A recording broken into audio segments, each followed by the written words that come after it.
భాష మాట్లాడతాడు, గుజరాతోడు గుజరాతీ మాట్లాడతాడు, పంజాబీ మాట్లాడతాడు, తమిళోడు తమిళ్లో మాట్లాడతాడు. చిన్నబుచ్చుకోడు, వాడు హ్యాపీగా ఫీల్ అవుతాడు. ఇంకాస్త అయితే గర్వంగా కూడా ఫీల్ అవుతాడు. ప్రపంచంలో ఒకే ఒక్క జాతి ఉంది తన మాతృభాష మాట్లాడటానికి సిగ్గుపడే జాతి.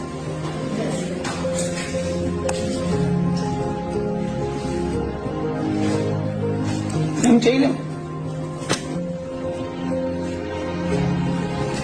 దేశ భాషలందు తెలుగు లెస్స. ఎక్కడో విన్నాం, కృష్ణదేవరాయల కాలంలో ఎవడో అన్నాడని ఆయన అన్నాడు. దేశ భాషలందు కాదప్ప, ప్రపంచ భాషలందు తెలుగు లెస్స.